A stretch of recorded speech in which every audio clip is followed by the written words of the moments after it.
A Câmara Municipal de Macaé está sempre conectada com o que mais importa, você. Aqui debatemos educação, saúde, segurança e muito mais. E tudo está ao seu alcance. Siga a Câmara nas redes sociais. Assista a sessões, entrevistas, projetos e votações. E participe das decisões que ajudam a construir o futuro da cidade. Câmara Municipal de Macaé, sempre conectada com você.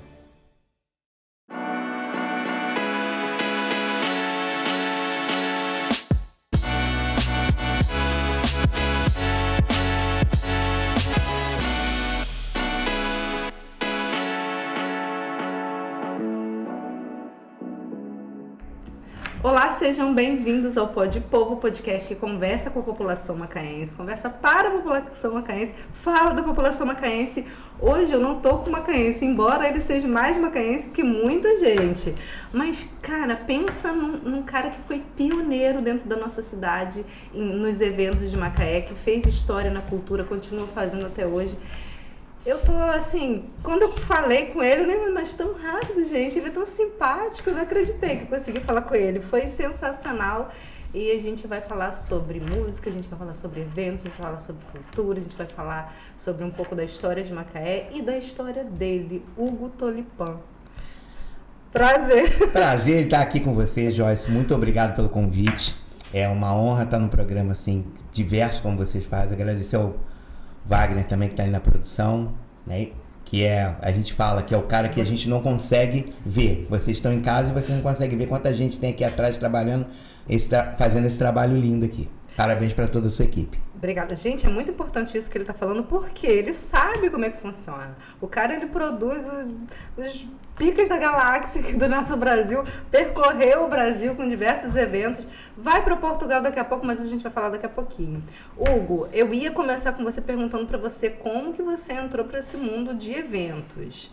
Eu acho que a gente consegue falar sobre isso, mas a gente consegue trazer um pouquinho para trás também, porque a sua família tem a raiz no evento também, o pezinho no evento também. Entende? Sim, a gente começou em Macaé, meu pai e minha mãe vieram para Macaé, na realidade a gente já vinha para Macaé como turista, aí teve o boom da Petrobras, a gente decidiu mudar para cá, como todo mundo, né?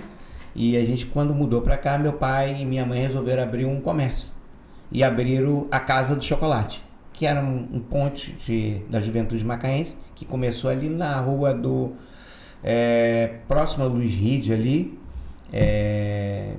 e começou ali bem pequenininho, vendia chocolate artesanal do Rio Grande do Sul e vinho do Rio Grande do Sul. Meu pai foi para lá, que delícia. Trouxe, na época não se chamava, né? Na época chamava concessão, né? Não era franchise, né? Então ele trouxe aquele para vender um vinho e o chocolate do Rio Grande do Sul.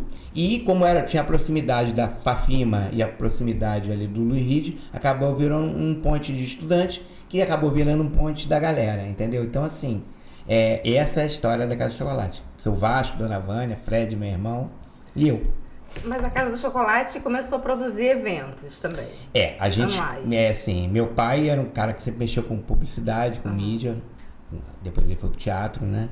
E o que a gente fez? Meu pai começou, naquela época tava em moda desfile de beleza e ele inventou a Garota Chocolate. Tipo um Miss. Tipo uma Miss. Aí a gente começou a fazer esse concurso, se eu não me engano foi 85 ou 86, eu não me lembro exatamente, 85, acho que foi o primeiro ano de Garoto Chocolate. A gente fez ali no Varandão e depois a gente fez no Tênis Clube. Quando foi o terceiro ano, 87, meu pai queria que fizesse um show de rock, porque estava naquela época do Rock em Rio, fervor do rock no Brasil. Uau! Entendeu? Aí meu pai falou para mim, Hugo, escolhe uma banda pra gente poder fazer um show ao vivo, que Macaé nunca tinha tido um show ao vivo, tinha aquela coisa do playback, mas o show ao vivo mesmo nunca tinha acontecido. Aí eu escolhi o Engenheiros do Havaí e a gente acabou fazendo a produção toda, né, porque quando a gente comprou o show dos Engenheiros do Havaí no Rio Grande do Sul, ninguém aqui no Rio de Janeiro quase não conhecia. Ele tinha saído num pau de sebo, que era um disco que saía antigamente com 12 faixas e cada artista tinha uma faixa. Aí quem virasse, vamos dizer assim, gravava o LP. Isso na época do vinil. Quem virasse, que você falava quem fizesse sucesso. Aí na época eu entrei, pesquisei muito para poder achar um engenheiro, mas só que não tinha internet, já nada. Era o catálogo, né? Aí como é que você acha Engenheiros do Havaí no catálogo? Eu me lembro que tinha uma revista chamada Bis, essa era uma revista que saía semanalmente e falava do pessoal do rock, das coisas. E tinha uma entrevista com o presidente da EMAI, se eu não me lembro, não me lembro se era da EMAI, que era a gravadora do Engenheiros do Havaí. E eu ligava pra gravadora e ninguém desligava na minha cara. Aí um dia eu falei, cara, peguei o nome do cara, anotei assim e falei, alô, fulano de tal, que tá falando é o Tolipana? Urgente, quero falar com o doutor fulano de tal. Pum. Aí transferiram pro cara. E falou, oi, tudo bem? Pô, desculpa, eu não me lembro que você estava marcado. Ele não estava, cara. Meu nome é Hugo, eu tenho 17 anos, eu queria fazer um show. Aí o cara começou a rir e falou, cara, você conseguiu furar todo mundo, você merece. Anota o telefone do produtor dele do Rio Grande do Sul, que era o Fedruzzi na época, entendeu? E liga pra eles. Aí eu liguei pra eles, 1 ano de negociação, na época não tinha fax, na época o fax era uma coisa difícil, então vinha contrato pro Sedex, voltava pro Sedex. Meu Deus. E eles mandaram os LPs pra gente e a gente começou a fazer divulgação. Então toda semana eu ia pra uma rádio, levava pra Rádio Cidade, isso antes do show em Macaé. Isso 1 ano antes.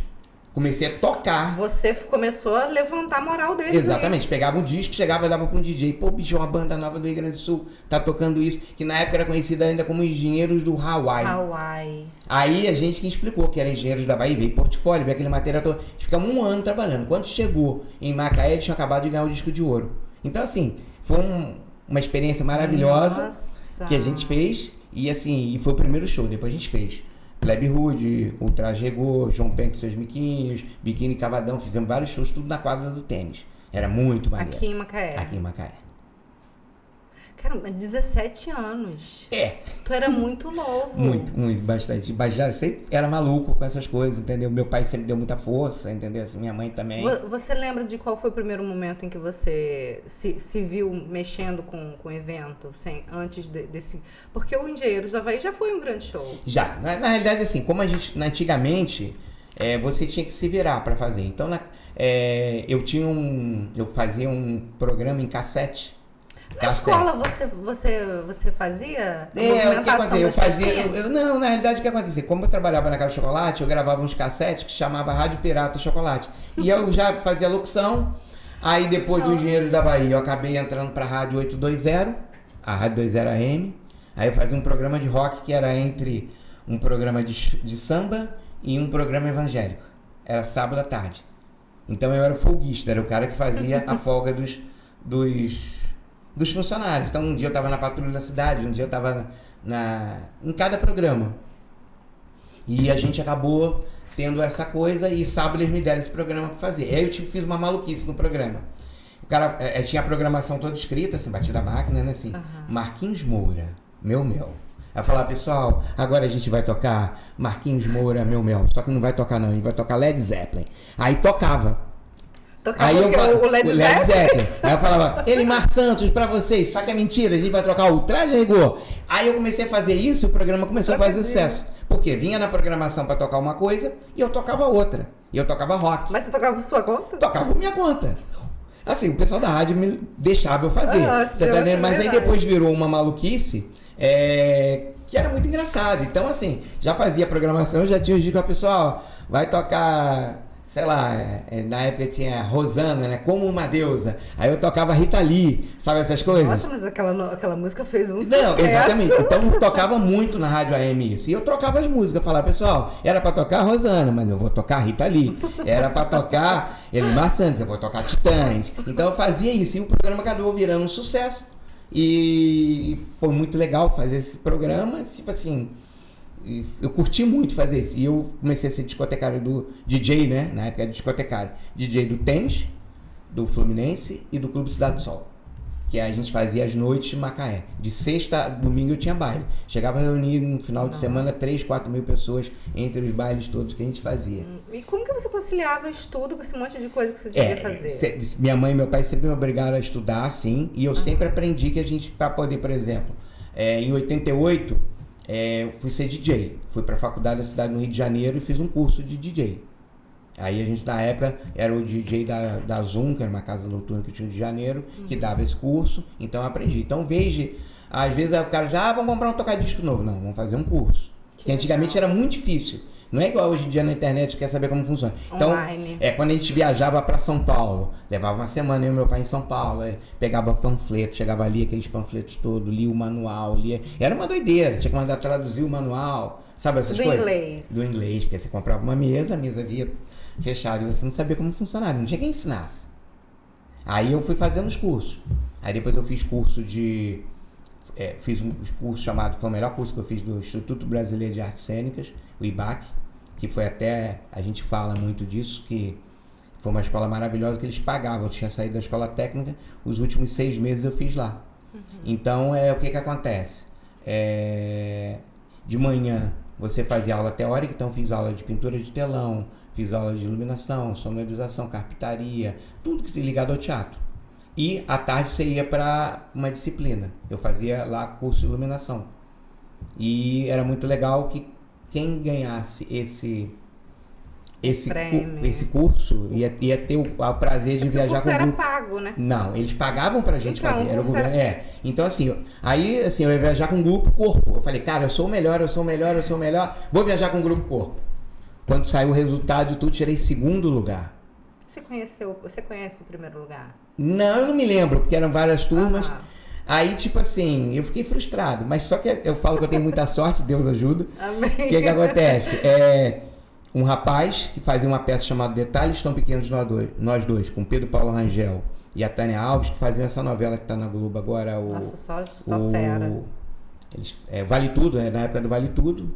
Vale Tudo. Aí, o que aconteceu?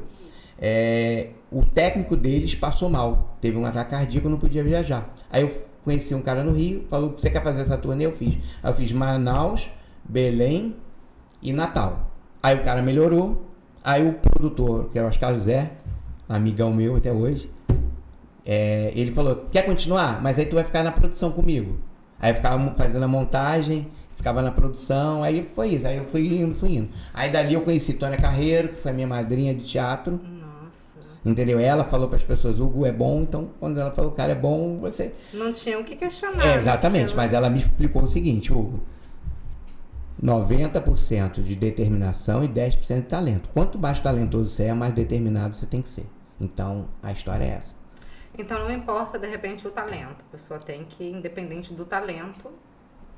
Quanto mais... Não, talento tem que ter. Talento é fundamental. Tipo assim, você tem que ter talento. Se você não tiver talento, você não anda. Mas você tem que batalhar, você tem que estudar, você tem que fazer. Porque o talento você não tem como aprender. Ou você tem talento ou você não tem. É o dom natural. É o dom natural. Mas você tem que exercitar, estudar, ler. Quanto você já viajou o Brasil inteiro? Já umas 10 vezes, 20 vezes, sei lá. Qual o estado que você mais gostou de... Cara... quando você é mais novo, você curte mais. Hoje em dia você vai naquela do hotel, dorme e acabou. Porque assim, eu fiz turnê com Tônia Carreiro, Natália Timber, Sérgio Brito, Danilo Caymmi, Zezé Mota, Selma Reis, Tânia Alves, né? Natália Timber, Charles Miller e Cláudio Botelho, eu fiz musical. Eu fiz o primeiro musical do Brasil com 22 microfones sem fio. Isso em 89. Rosa Maria, vários artistas. A gente trabalhou direto, trabalhando com ele. Na música, a Bibi Ferreira, também, que foi uma pessoa também que me ensinou muito. A Natália, a Bibi e a Tônia. Foi 3 pessoas pilares na minha formação. A Natália, pela determinação dela de fazer altamente correto. A Bibi, a disciplina. E a Tônia, a sagacidade de conseguir, de fazer, de correr atrás, de fazer mais, entendeu? Assim, então eu tive uma grande oportunidade da minha vida que foi trabalhar com as 3, entendeu? Muito legal. Olha, em relação aqui a Macaé, que eu vou perguntar agora, você foi um pioneiro aqui pra gente na discoteca, nos eventos. Como que você sente que esse seu trabalho impactou a cidade culturalmente? Porque até hoje você ainda está em movimento, você ajuda... eventos menores, teatro, você está sempre participando. O que acontece? Macaé, eu acho que é uma terra abençoada porque aqui tem muito, muito, muito talento. Muito. E as pessoas não dão valor por ter muito talento. Sabe aquela coisa? Como tem muito, as pessoas não dão valor? Então, assim, Macaé tem muito talento. Já teve uma cena cultural muito forte aqui em Macaé, que a gente não tem mais hoje em dia. Qual? A cena, assim, as pessoas viviam de teatro, as pessoas viviam de espetáculo, as pessoas viviam de show, já teve essa cena. Agora tá voltando, entendeu? Mas ainda falta a inauguração do Teatro Municipal e de vários espaços, que Macaé há 20 anos atrás já tinha um teatro grande. E hoje em dia a população praticamente dobrou. A gente não tem um teatro e o certo seria ter 2. É verdade. A gente hoje em dia tem o Teatro do SESI, que é pequeno, tem a Rainha das Artes, que é um lugar de sobrevivência de cultura. Você tá, né, Gilberto, Lelis, Fátima, a galera do Grupo Acto, Jorginho. Então, assim, a gente já teve uma cena muito forte, a gente tinha que voltar com essa cena forte. Porque Macaé é caminho. Eu me lembro na época que o pessoal das produções fazia espetáculo. Sexta no Rio de Janeiro, sábado em Macaé, domingo no Espírito Santo. Ou fazia assim, Niterói, quinta-feira, sexta Macaé, sábado Campos. Porque é caminho, aí depois subia, entendeu? Ou vinha voltando, fazia domingo Macaé, porque estava vindo não sei da onde, ou se não seguia. Então, assim, você só consegue trazer grandes espetáculos para cá se você tem uma rota. E se você tem uma bilheteria, tem que fechar essa bilheteria. Então, se você tem um teatro com 300, 400 lugares, quanto custa o ingresso? O ingresso custa tanto. Não adianta botar um absurdo de ingresso, porque senão ninguém vai. Então, assim, é muito importante para uma cidade ter os aparelhos culturais funcionando e com abertura, entendeu? Para poder trazer as pessoas de fora. Porque só cresce o ator local, o artista local, quando você consegue conciliar o artista de fora com o artista de dentro. Porque é para você ter parâmetro. Porque senão sempre está ruim. Entendeu? Por exemplo, vai ter uma referência. Exatamente. Glauco é um cara talentosíssimo. Entendeu? Quando você vê ele numa exposição, ele fica lado a lado com qualquer artista aqui da região, do Brasil, entendeu? Mas quando você não tem com quem comparar, fica difícil você entender que o cara é talentoso. É verdade. Então, assim, quanto mais as pessoas falam, não, tem que dar força pro pessoal da terra. Né? Exatamente. Se você bota o cara da terra junto com um cara bom, você mostra que o cara é muito bom, aí a pessoa, cara, eu gostei mais do show do pessoal daqui de Macaé do que do show de fora. Que isso é maravilhoso. Mas a gente tá lutando de igual para igual. Entendeu? Mas assim, quando você tá numa história que você toca no cantinho, toca no barzinho, toca não sei o quê, sem querer desmerecer que a gente precisa sobreviver. Sim. Mas assim, a gente tem que dar voz para essas pessoas. Eu fiz parte muito tempo do Sindicato dos Artistas. Eu fui delegado do sindicato. Então tem muita gente que é sindicalizada aqui em Macaé que a gente trouxe essa bandeira para cá. Na época a gente conseguiu. Porque assim, é importante fazer isso. Hoje em dia tem escola de teatro em Macaé, você tá entendendo? Mas assim, tem que formar e tem que botar para trabalhar. Porque senão o cara vai trabalhar no mundo offshore. Para trabalhar no mundo offshore, ele estuda outra coisa. Perde o talento, né? Você joga fora. Ele não é que ele perca o talento, ele joga fora a escola. Ele joga fora, porque o cara é super bom, mas ele não está sendo aproveitado. E isso é exercício, você tem que fazer todo dia. Todo dia você tem que fazer, tipo assim, todo músico toca todo dia seu instrumento, todo operador de som escuta música todo dia, vê os seus equipamentos, estuda mais, todo ator estuda, entendeu? Então, assim, é uma questão que repertório. É repetição, que é o ensaio você tem que fazer. Quando eu trabalhei com a Bibi Ferreira, ela chegava 4 horas no teatro, espetáculo às 9. Ela chegava, se aquecia a voz, fazia um ensaio, fazia passagem de som. Nossa. E depois fazer o espetáculo. Aí às vezes você vê alguém de uma banda que não é profissional, o cara, não precisa passar o som não, na hora a gente faz. Na hora a gente não faz nada. Ou a gente faz antes, porque é assim que se produz um grande show. E você pode ver que todo grande show que você está vendo na televisão agora tem um fundo de teatro. É um espetáculo. Exatamente. Não é um... A Lady Gaga em Copacabana, que era aquilo? Era um espetáculo de teatro. Entendeu? Se você for ver, essa semana teve todos esses espetáculos grandes. Entendeu? Você vai ver. Você é daquela época. O que acontece? Se eles estivessem lá paradão, sem fazer nada, não ia rolar. Mas eles nunca foram. Eles sempre dentro do palco, é dança, é música, é tudo. É um conjunto. É um teatro. Então, assim, tem aquilo. Por que você, quando era criança, adorava o Backstreet Boy e você continua adorando? Você viu o show? Eu vi. Não foi top? Muito. Entendeu o que eu tô falando? É isso. É envolvimento. Naquele momento, você em casa, você achava que não estava vendo nada. Exatamente. E você teve uma hora que você não entrou dentro da televisão, você não via nada do seu lado?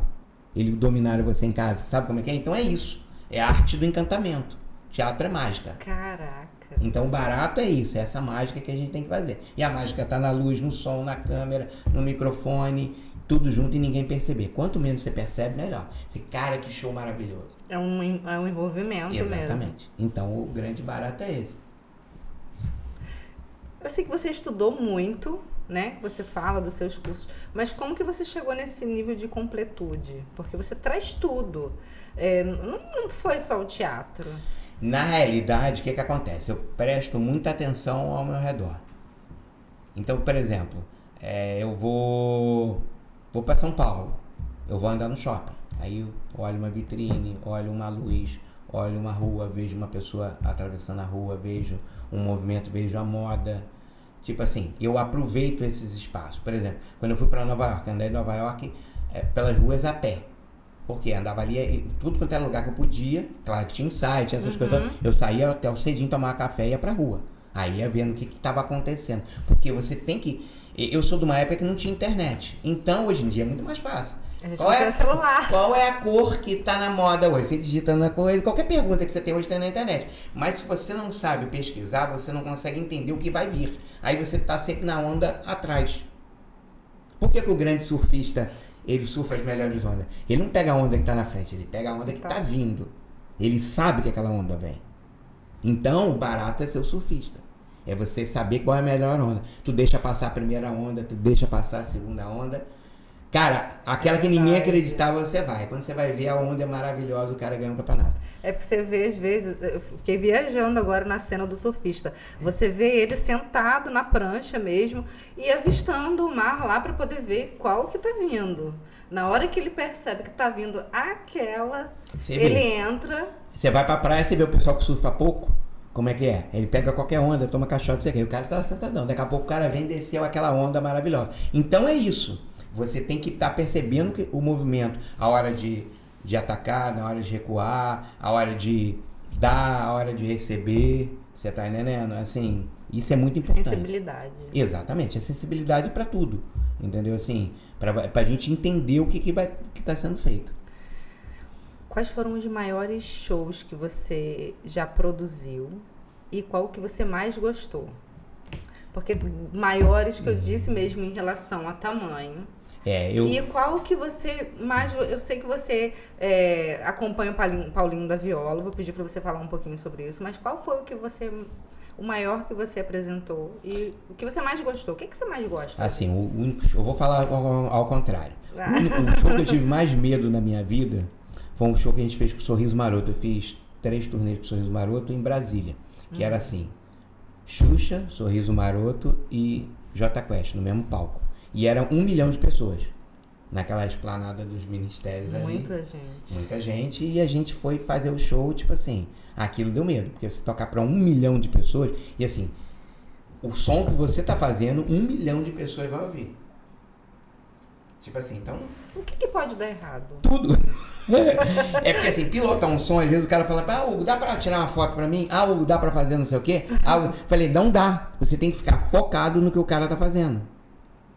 Entendeu? Porque assim, se arrebentou uma corda de um instrumento, você tem que fechar o instrumento. Se o cantor mudou de posição, você tem que mudar. Você controla tudo. Exatamente, porque você tá ali olhando de frente o show, que tá acontecendo. Então assim, é muita maluquice. Você não consegue olhar pro lado na hora do show. O pessoal fala assim, você vai... Não dá. Você tem que estar lá acompanhando. Você tá operando. Quando fala operar, é operar mesmo. Você tá operando o show. Então você tá fazendo aquela... a dinâmica do músico, mas assim, às vezes você tem que corrigir alguma coisa. Às vezes tem uma música que tem um solo de guitarra. Então você tem que estar lá. Você tem que estar lá... Presente. Terminou o show, as 2 horas de show, 1h20, 1h40, aí você para. Mas naquela hora do show... Tanto que muita gente às vezes quer que eu brinco. Começou o show, eu começo.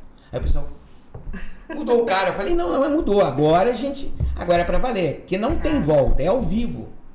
A gente fez um show Sorriso Maroto pra FM o Dia na Sapucaí. Caraca, ao vivo transmitindo. Imagina, se dá uma microfonia, o Brasil inteiro ouve. Não tem replay. Não tem o que fazer. Assim, por exemplo, o show do Paulinho da Viola tem muita nuance. Entendeu? Os músicos são maravilhosos, você tá entendendo? No show da Bibi Ferreira a gente fazia com a orquestra sinfônica. A Nova Aurora, quando a gente faz com a Nova Aurora aqui, são 80 microfones. Então, assim, você tem que operar 80... eu quero assistir a Nova Aurora. Quando tiver a Nova Aurora, que a gente teve no ano passado um projeto, a Petrobras patrocinou o Cuica. Cuica, obrigado por ter me chamado. Maestro Elinho. Foi lindo, mas são 80 canais. Então, é uma doideira. Então, assim, você não pode... bobear. Não pode vacilar, entendeu? Assim, então, é isso, entendeu? Assim, você botar uma orquestra pra tocar, botar uma sinfônica pra tocar dentro de um teatro. Aí, assim, tem a diferença quando é dentro de um teatro, quando é no ar livre. Então, você tem que controlar vento. Então, é uma série de variantes que você tem que ter ali na tua mão. E você tá ali. E o pessoal vai pro show pra quê? Pra ouvir o show. Fora a iluminação, que tem que encantar. Que de vez em quando ataca também de luz. Eu gosto de atacar nessas... Você faz tudo, né? Não, tudo não. Eu aprendo alguma coisa. Tem umas coisas que eu gosto mais. Eu gosto de fazer som, que eu gosto mais de fazer, e fazer iluminação. Já trabalhei com filmagem, já trabalhei com fotografia. Hoje em dia, meu filho mais novo trabalha com isso, o Guinho Tolipan. Ele faz podcast, filmar essas coisas todas, drone, essas coisas todas. Ele tem uma produtora. O Murilo é meu sócio da empresa, que é meu filho do meio. E o Danilo trabalha com a parte de mídia. Ele faz tipo desenho animado. Ai, não essas acredito. Coisas de motion, né? Gente, sério? Aqueles desenhos, assim. Ele faz eu aquilo. Quero falar com ele. Ele aí o que acontece? Ele faz isso aí. Às vezes você vê esses comerciais que tem na televisão, tem aquelas animações, ele faz aquilo.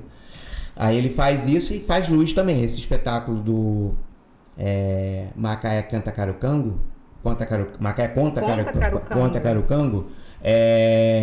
O que aconteceu? Ele fez a luz junto com a gente e eu fiz o projeto de som. Aí depois agora meu filho assumiu o som, o Murilo. Então a gente fica nessa dobradinha. Então assim, é muito legal, a família inteira trabalha. Minha mãe é do Portador de Alegria, Dona Vânia Tolipan, que é uma instituição de dança. Minha mãe é das primeiras pessoas a dançar com cadeira de roda. É mesmo? Ela já tá com 78, 79. É a idade da minha mãe. Aí agora, mas ela já faz esse trabalho há mais de 20 anos. E quando começou é pioneira. Minha mãe foi uma das primeiras pessoas a dirigir. Nos anos 70, minha mãe era deficiente e já dirigia. Então, assim... Nossa, Hugo, que bacana. Como que aconteceu a relação dos seus filhos, todos trabalhando na mesma área praticamente que a sua? Na realidade, desde criança eles frequentam.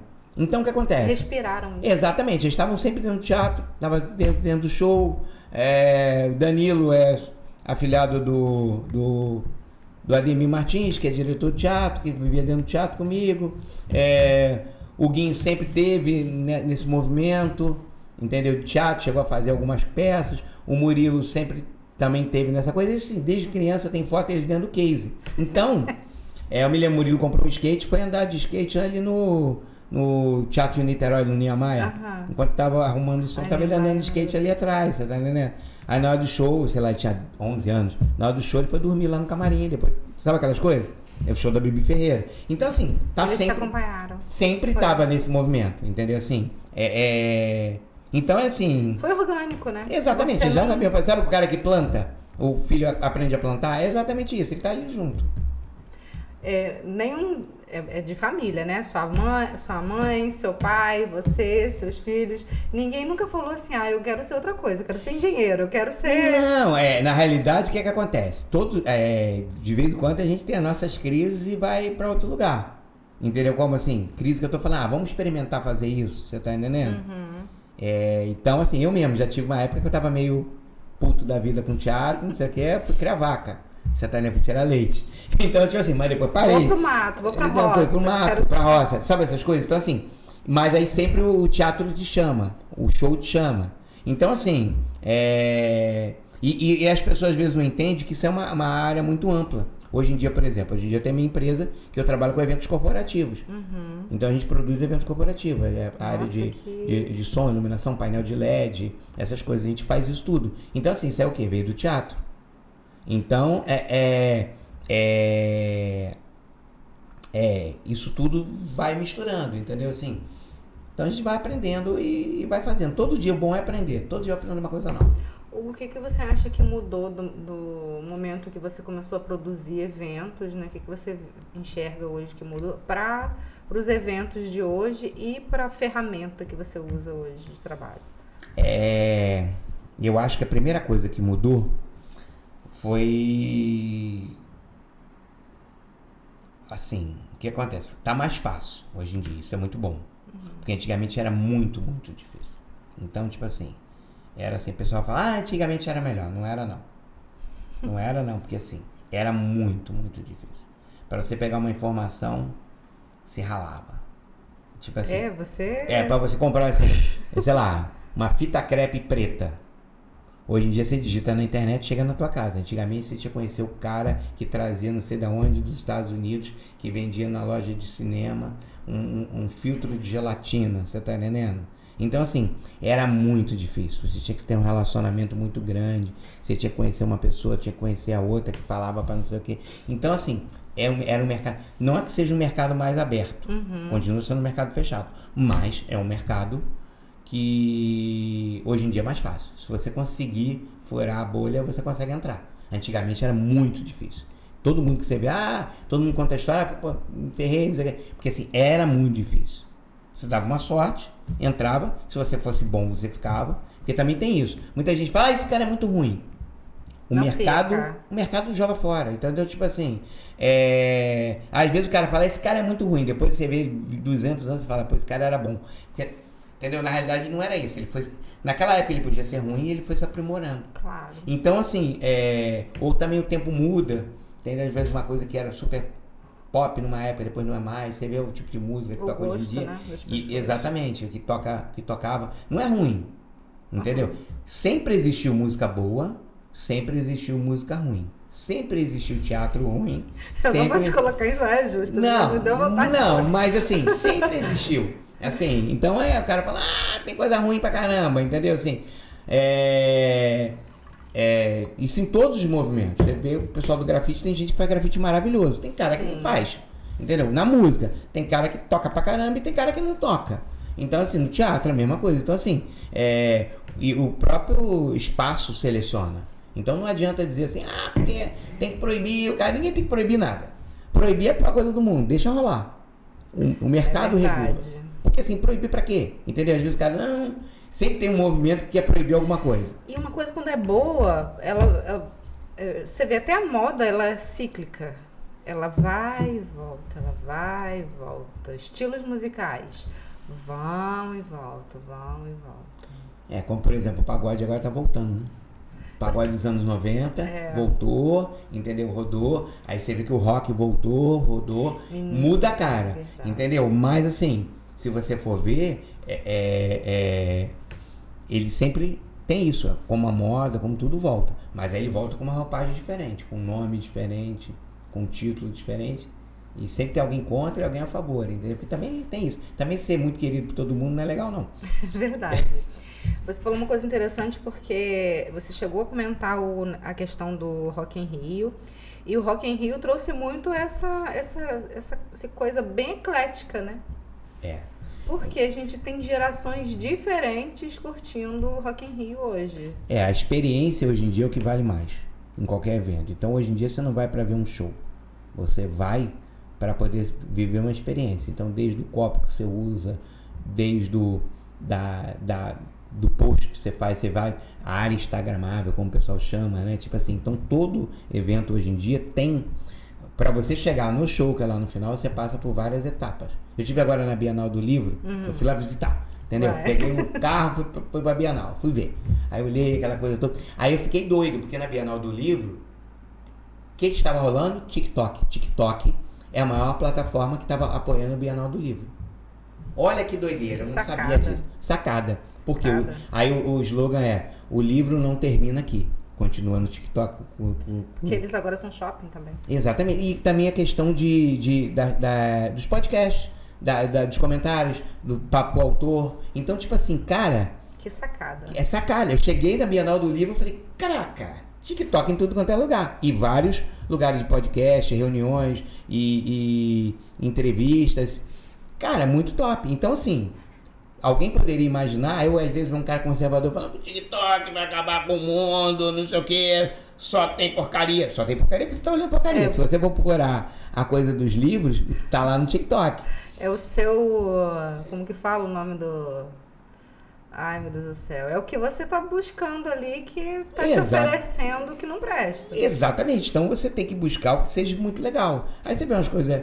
Claro, todo mundo vai na internet, vai ver o cachorrinho, vai ver o gatinho, vai ver aquele cara que caiu. Mas assim, se você procurar melhor, você consegue achar coisas legais. Eu acho que tem um tempo, né? A quantidade de tempo que você passa num vídeo determina o seu interesse por ele ou não. Com isso, o próprio sistema vai te induzindo a consumir mais determinados programas que você fica mais tempo. Peraí, eu viajei aqui na questão do TikTok. Você não falou do show. Qual que você mais gostou? Cara, produzir. Não, eu tenho histórias maravilhosas. Tônia Carreiro, uma pessoa que mudou minha vida. Então, tipo assim, todos os espetáculos que eu fiz com ela foram maravilhosos. Inclusive, eu tô na Enciclopédia Itaú de teatro, meu nome consta lá, graças a Tônia Carreiro. Porque um dos espetáculos dela, então, tipo assim, se vocês digitarem a Enciclopédia do Teatro Itaú, que conta os 100 anos de teatro no Brasil, meu nome tá lá. Aí consta como... E a gente, naquela época, a gente fez os primeiros cenários virtuais com projeção. E a gente fez. Que bacana. E assim, e a Tônia foi uma pessoa que me deu uma força nisso. Então era Elia Chibal, era uma galera muito top. Então se você procurar lá, tá aí. Enciclopédia Itaú. Com quanto tempo você passou em cada turnê dessa? O barato disso é o seguinte. A Tônia, eu viajei com ela 20 anos, a Bibi também 20 anos, a Natália 10 anos, Sorriso Maroto 6 anos. Por quê? Porque os turnês, elas começam e terminam. Então, às vezes, num ano, você faz 2, 3 artistas. Uhum. Entendeu? Então, dependendo da época do ano. Então, por exemplo, agora que eu tô com a minha empresa aqui, em Macaé, eu não tô conseguindo mais atender tantos artistas. Mas o Paulinho da Viola a gente ainda tá fazendo. Eu tô na segunda turnê dele. Primeira turnê foi de 80 anos. E agora eu voltei pra segunda turnê, que é Quando o Samba Chama. Então, assim, que a gente vai pra Portugal agora fazer 2... Eu ainda falei, fiz uma brincadeira ainda. Antes de entrar no Paulinho da Viola, dessas turnês que demoram mais tempo, assim, são em vários lugares, né? A gente... Porque foi aquilo que a gente estava falando do teatro. Aham. Quando você tem... Tipo assim, existe um lugar para você rodar. Então, assim, uma casa de show qualquer. Tem aqueles shows. Por que tem show toda semana? Porque o artista uma semana tá no Rio, outra semana tá em São Paulo, outra semana tá em Cabo Frio, outra semana tá em Campos, outra semana tá em Vitória, outra semana tá no Rio Grande do Norte. Então isso aí tem que ter esse lugar para você circular. Que jogo de cintura. Exatamente. Aí os produtores que fazem as vendas do espetáculo marcam a agenda. Então aí você faz, vamos pra São Paulo. Aí a gente vai, olha só, a gente faz show em São Paulo, Teatro Municipal. Depois do Teatro Municipal a gente viaja para Portugal. Porque a gente já vai pegar o voo para Portugal. Hugo, eu comecei a pergunta e não terminei. Por que você acha que você é tão escolhido? Porque você trabalha com gente muito boa. Por que você... Eu nunca parei para ver. Juro. Assim, sério? Eu acho que assim... Porque você já... É claro que para você hoje é natural as pessoas com quem você trabalha, até você falou lá fora comigo mesmo que eu cheguei a perguntar para você, o ego já chegou a subir? Aí você falou, não tem isso porque é muito profissionalismo.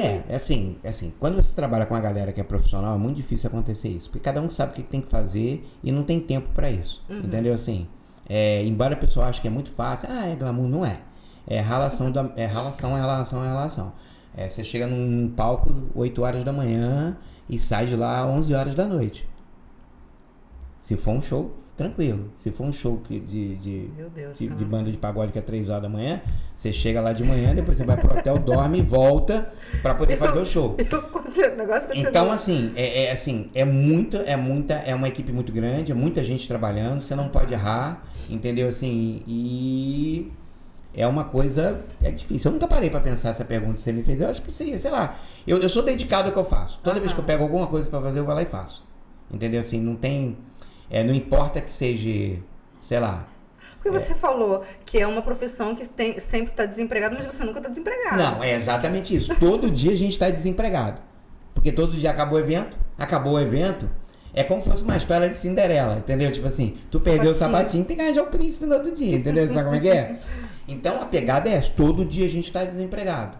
Então isso aí torna você a ser mais aplicado, mais correto. Claro que você já tem a sua agenda, então tu já sabe, ó, esse mês tem mais show do Paulinho da Viola, esse mês tem mais evento aqui, esse mês a gente vai fazer teatro em Macaé, esse mês a gente vai fazer... Então assim, você vai se programando, mas você começa todo dia desempregado. Terminou aquele show, acabou, recebeu o cachê e vai pro próximo, entendeu assim? Então não é uma coisa... às vezes as pessoas falam, segurança, não sei o que assim. Segurança está em você trabalhar. E trabalhar bem, entendeu? Conseguir se organizar, você tem que ser bem organizado na questão de finanças, porque sempre tem uma hora você tá lá em cima, outra hora você tá aqui embaixo. A Covid mesmo foi uma loucura, a gente ficou 2 anos sem trabalho, 2 anos sem trabalho. E eu fiquei muito feliz na Covid, assim, quando aconteceu, eu tava desesperado em casa, porque assim, não tinha nada pra fazer, eu me senti o pior cara do mundo, porque assim, o cara era médico, ele salvava a vida. O cara era engenheiro, ele salvava a vida, estava construindo coisa. O cara era bombeiro, não sei o quê. E você faz o quê? Você não faz nada. Fazia podcast, mas umas coisas muito malucas, não podia. Então, você fazia umas transmissões loucas, todo mundo aprendendo. A tecnologia acabou virando muito rápido para aquilo. Sim. A gente aproveitou para poder estudar essas maluquices todas.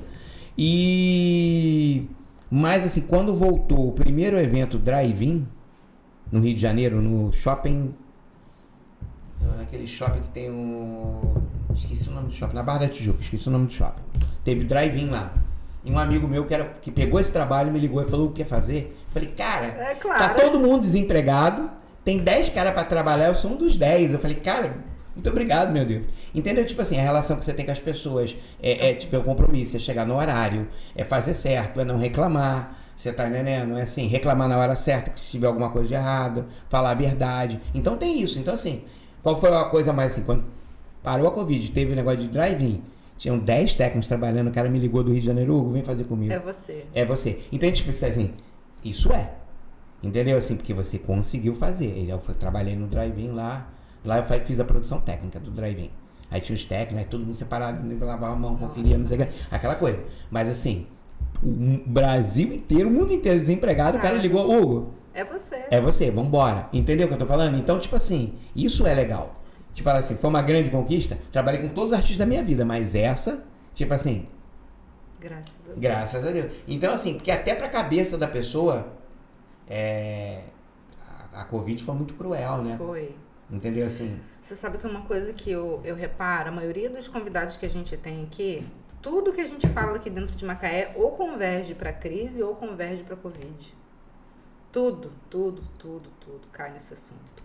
Mas eu quero falar sobre o Paulinho da Viola, porque então, ele já me falou que o tempo da gente tá ali esgotando. Sacanagem, né? Mas eu quero falar sobre o Paulinho da Viola. Como que começou isso com o Paulinho da Viola? Na realidade foi o seguinte... Porque você já estava no mercado. Já, o que acontece? Já era o Tolipã. Já, assim, a gente estava fazendo vários shows, aí a Bibi Ferreira faleceu. Teve a morte da Bibi. E... simultaneamente, o Paulinho da Viola começou um novo show. Simultâneo, um tempo depois. E chamou a Cleusa, que é uma amiga minha de 30 anos. 30, 35, nossa, sei lá, muitos anos. A gente trabalhou junto. Ela é do interior de São Paulo, eu sou do interior de Macaé, então nós somos da roça, como diz o outro. Então o que acontece? A gente sempre pegou as roubadas de show, não sei o quê. E quando o produtor chamou ela para a equipe do Paulinho da Viola. Hoje em dia ela é a produtora geral do Paulinho da Viola. Ela que faz tudo, cuida de tudo, é a Cleusa Amaral. Beijo para você, Cleusa. O que acontece? Aí ela precisava de mais um técnico. Aí ela me ligou, vamos pro Paulinho? Eu falei, vamos. Entendeu? Aí eu fiz a turnê do 80 anos dele, que foi maravilhosa, que a gente rodou o Brasil inteiro. Nossa, ele tá com 80 anos, não parece. Ele fez a última turnê. Agora ele já tá com 83, que tem essa Quando o Samba Chama. Gente, ele não parece. Não, e é a pessoa mais educada que eu já conheci na minha vida. Não, eu tava vendo... Mas, assim, eu cheguei assim, o dia que eu fui conhecer ele no estúdio, aquela coisa toda, eu falei, e aí, Paulinho, tudo bem? tudo bem? Como é que você tá? Bem-vindo. Tipo assim, educação, eu falei, meu Deus, não posso nem falar alto. Eu falo alto pra caramba, grito, escolo, faço um monte de maluquice. Aí, tipo assim, eu falei, cara, o cara é um príncipe. O que o pessoal fala que entendeu assim, o cara assim. E assim, a dedicação dele também, a afinação de instrumento, entendeu? Menos pra ele sempre é mais, isso é muito legal, entendeu? Assim, outro cara que eu também trabalhei há muitos anos atrás, Roberto Menescal, também tem essa mesma visão, menos é mais, porque às vezes você coloca muita coisa, fica um bolo, igual a receita. Fica enfeitado demais, né? Às vezes assim, quanto mais arroz e feijão, aí você bota uma batatinha. Aí você consegue perceber a beleza. Você consegue o sabor. Quanto mais você distingue o sabor, é melhor. Então, assim, tem muito a ver com comida, som. Então, assim, você vai temperando. Pra estar muito sal, estraga. Depois não tem como tirar o sal. Então, assim, é temperar. É temperar. Mas os ingredientes têm que ser de qualidade e... Entendeu? Quem tá lá, o cozinheiro é bom. A gente só tá ajudando o cozinheiro, passando o ingrediente. Entendeu? Mas, assim, é isso. E Portugal? Ai, meu Deus do céu, eu ainda falei assim, eu queria ser um mosquitinho, eu queria me esconder dentro da mala. Não, é assim, na realidade, eu tenho alguns amigos lá em Portugal, estou ligando para eles, mas assim, para dizer a verdade, eu nem pensei na viagem ainda. Tipo assim, eu sou muito maluco com isso. Eu peguei a passagem, botei dentro da gaveta, tipo assim, imprimi. Mas você já sabe que você já vai. Não, já sei que eu vou, tá tudo certo, mas assim, tem pessoal que programa, você vai fazer o quê em Portugal, e não sei o que, eu falei, não sei, na hora eu vejo. Eu não gosto muito de tipo assim... Eu não gosto de antever nada, não, assim, deixa acontecer um momento, entendeu? Assim, vamos ver como é que vai ser lá, entendeu? O tempo, a gente tem um tempo livre, é claro, para passear, vamos tentar. Dá para aproveitar? Dá para aproveitar, inclusive uma viagem de uma cidade para outra vai ser naquele trem que tem lá que é maneiro, então já vai de trem, então já vai ganhar a viagem. Então assim, que legal. Tem toda essa história de fazer, mas eu não curto muito, tipo assim, eu vou visitar não sei aonde, eu vou fazer... Não, eu vou e vou com... E assim, até porque o pessoal, como é grupo, então às vezes o grupo já formou alguma coisa. Aí eu vou... Já tem um plano. Já tem um plano, eu vou, também quando não tô afinando sozinho, você tá entendendo? Assim, sei lá, segunda vez que eu fui a Nova York com a Bibi, eu fiz justamente ao contrário que eu fiz tudo na primeira vez, você tá entendendo? Primeira vez fui pra loja, a segunda vez fui pra teatro, entendeu? Aí eu fiz outro roteiro, enquanto o pessoal foi pra compra. Então assim, depende do que você tá fazendo, da época da sua vida, que você tá... Mas pra dizer sugestões, se alguém tiver uma sugestão de Portugal, a única sugestão que eu tive foi aquela história do bonde, né, que caiu. Foi a única coisa, que aquele acidente trágico, assim, foi a única coisa que eu falei, cara, que deve ser legal isso pra caramba. Que eu me lembro quando eu era criança, eu andei em Santa Teresa, eu falei, que tem essa origem, né? Aí eu falei, vou andar lá e pode ser acidente. Acabou a história. Então assim, deixa lá, chega lá, vou. É claro, a culinária é maravilhoso, bacalhau, entendeu? Ninguém gosta. Olhinhos de Belém, ai, que coisa coisas horrível, ninguém vai gostar dessa viagem. Vai ser horrorosa. Por isso que eu sou engordo, não emagreço nunca. Hugo, ele já me deu ali que a gente já está encerrado no tempo. Mas, pensando nessas viagens, assim, você falando dos seus tempos livres, você falou que consegue aproveitar, mas e o tempo de trabalhar e a cabeça e aqui você tendo muita coisa para fazer, como que fica? Terapia toda segunda-feira, 2h da tarde. Porque você me falou que era 70% do seu trabalho é aqui, 10% Paulinho da Viola, sobra 20% para você viver. Não, ainda faço outros projetos, entendeu? Então o que acontece?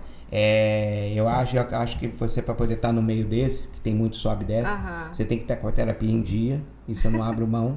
É sério, porque sério? Assim, de verdade, porque assim, tem muita mudança no mercado. Então assim, um dia você está lá em cima, outro dia você está aqui embaixo. Então se você não tiver a cabeça muito boa, que você sabe que você vai subir de novo e como subir de novo, e quando descer, como descer, porque às vezes o cara desce e não sabe subir, ou sobe e não sabe descer, subir e não saber descer é pior ainda. Então assim, faça como o velho marinheiro. Durante o nevoeiro, leva o barco devagar, já dizia Paulinho da Viola. Então a história é essa. Então a gente tem que ir assim. Não adianta você... Tem dia que você tá chateado, tem dia que você tá feliz. É porque eu fiquei bem confusa, gente. Tudo bem que dá pra aproveitar, mas o homem faz muita coisa. O cara tá mexendo com teatro aqui, tem a empresa dele, tem um monte de projeto em andamento. Porque a gente fala assim, tudo bem, dá pra aproveitar. Mas será que dá pra aproveitar? Trabalhar é muito bom, eu adoro trabalhar. E assim, então quando eu vou aproveitar, eu vou no restaurante, eu olho uma coisa, olho outro, entendeu? Assim, vou no cinema, vou ver um filme, mas chega na hora do filme eu vejo os cortes, eu vejo como foi feita a luz, você tá entendendo? Então assim, acaba virando rotina do seu dia a dia. Então você vai andando e vai falando, pô, esse aqui podia estar melhor, entendeu? Assim, aí você vai vendo e vai, e todo dia é bom aprender, toda vez que eu vejo uma coisa diferente eu paro e olho. Se eu ver uma coisa diferente, eu pergunto, sou aquele cara que pergunta, o que é isso? Curioso. Como que é aquilo? Exatamente, assim. Porque assim, tem que aprender, o novo sempre vem, entendeu? Olha, nosso tempo acabou. Eu vou te agradecer imensamente. O tempo foi muito curto, né? A gente falou muito e tinha muita coisa ainda para falar. Das coisas que eu anotei aqui mesmo, eu não perguntei porque a conversa foi indo. Eu vi um pouquinho daquele trecho que você mandou do negócio do Paulino. Ele é realmente muito elegante, finíssimo. Obrigada por ter participado. Obrigado a você. Quero que você deixe suas considerações finais pra gente. Cara, agradecer a toda a sua equipe, entendeu? Todo o pessoal daqui. É muito bom a gente ter esse espaço livre para poder falar. É muito importante abrir para a comunidade poder se comunicar. Hoje em dia, a nossa grande tesoura é isso. Então, cada vez mais, o poder público tem que incentivar isso. Isso vocês estão de parabéns de estar incentivando isso. Porque assim, botar a população para falar é a melhor coisa. Que quando você ouve, você aprende. Então, vocês estão no caminho certo. Obrigado, pessoal da Câmara aí. Você falou tudo, porque quando a gente ouve, a gente aprende. Inclusive lá fora, quando você estava falando, você... Até uma coisa que eu falei com você, de uma frase que eu escuto sempre, né? E a gente realmente aprende que nada é para sempre, ninguém é insubstituível. A gente está na vida de passagem para aprender, então aproveitar, né? Também o que ela tem para nos oferecer, cada momento. Obrigada por esse momento. Valeu, obrigado a você. Obrigada por tudo que você trouxe, por seus conteúdos, por ter trazido um pouco de cultura para Macaé, por estar lutando pela cultura de Macaé, que é muito importante. Você está aí, ajuda a banda, ajuda o pessoal que faz teatro de forma ali orgânica, sem muito recurso. Você está incentivando e está ajudando, fazendo de um pequeno show um espetáculo. Então, muito obrigada por isso também. A gente precisa disso. E agora com vocês eu vou encerrar esse programa. No começo eu não falei para vocês seguir nossa rede social, né? Então eu vou falar agora. Siga a rede social da Câmara, gente. Acessa @Câmara de Macaé no YouTube. Você vai acompanhar esse podcast até o final. Vai enviar para um monte de gente, por favor. Se quiser o Hugo aqui de novo, comigo ou qualquer outra pessoa, por favor, chama, manda pergunta. A gente vai... montar um programa específico com as dúvidas que vocês têm. Aqui a gente tem outros podcasts, eu não vou falar o nome de todos porque eu me perco, mas eu posso falar o nome dos apresentadores. Bruno Horta, Silvio Campos, Cindy Brito e eu, Joyce. Obrigada por acompanhar, um abraço para vocês, até a próxima.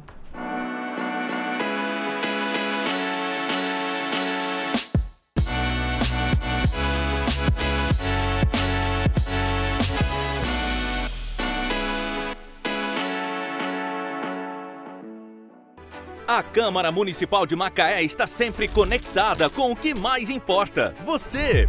Aqui debatemos educação, saúde, segurança e muito mais.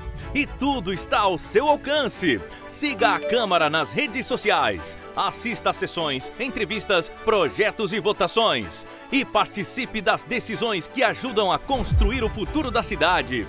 Câmara Municipal de Macaé, sempre conectada com você.